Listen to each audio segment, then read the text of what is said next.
Hey, welcome back. Hey, in this video, I'm going to wrap up my talk on polyphenols. And man, this sun is bright, so bear with my squinty eyes. But if you've been following along, we talked about flavonoids, we talked about phenolic acids, we even mentioned tannins. But in this one, I wanted to cover lignin and its precursors, lignans and monolignols. So as I mentioned before, fungi do produce phenolic compounds. It has been shown. But in this case, we got a funny dynamic going on between plants and fungi. I want to break it down.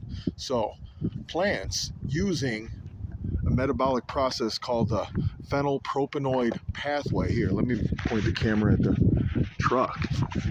They start by using the amino acid phenylalanine.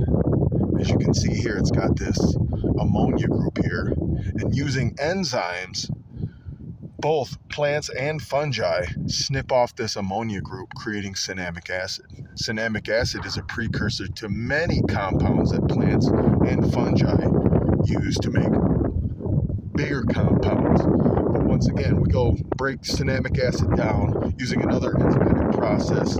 They attach this hydroxyl group here to form paracumaric acid. This is the building block to our monolignals.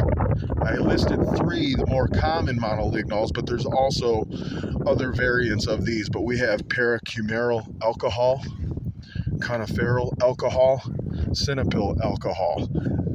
Notice these compounds differences. This one has a methoxy group added on at the 5 position on this benzyl ring here, whereas this one's lacking it. And over here we have both a methoxy group on the 3 and the 5 position, giving this cool little design here. But anyway, our monolignals are like Legos. These are like the building blocks. These get combined to form lignans. Lignans you will find in your diet all over the place in many plants that you eat. High content of lignans are found in things like flaxseed. Lignans, I didn't want to draw the molecules, I was running out of space, but lignans have kind of a steroid type effect when we consume them in our diets. They actually will affect levels of steroids like your estrogens and your testosterone levels. I believe, I could be wrong on this, but I believe high lignin content in your diet will actually reduce free testosterone, men. Listen up.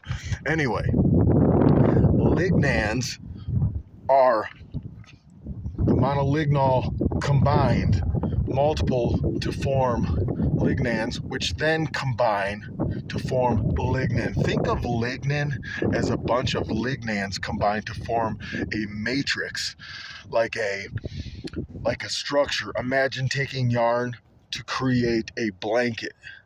Lignans would be the yarn, lignin would be the blanket, so to say. But lignin is actually what's left behind after brown rot fungi go to town consuming cellulose and hemicellulose. They leave behind the lignin because they don't have the enzymes to break down lignin.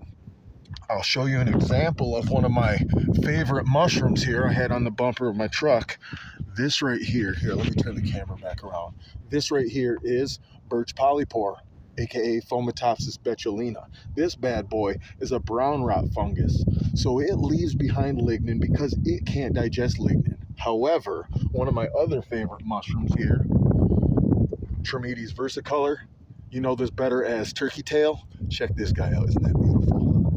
Anyway, this is a white rot fungus, so this thing eats not only cellulose and hemicellulose, but it has the enzymes to break down lignin.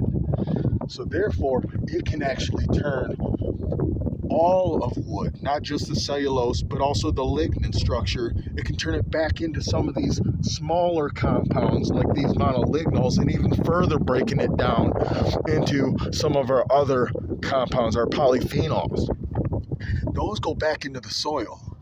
So plants can then reuptake some of these carbon-based compounds and phenolic compounds, and it all gets recycled.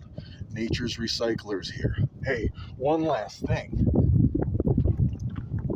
Get you these things in your body, because these are also great building blocks for compounds that your gut flora can then reformulate into compounds that your body will benefit, both heart health, diabetes, anti-cancer, all these, we'll call it inflammatory diseases, age-related diseases, can be mitigated by having a natural diet, consuming a variety pack of your plants, and don't forget your mushrooms. You know I'm about the mushrooms. So hey, if you haven't subscribed to the channel, you know what to do. We're going to move on to other chemical compounds found in other mushrooms here as we keep going. I'm having fun with this. I hope you guys are too.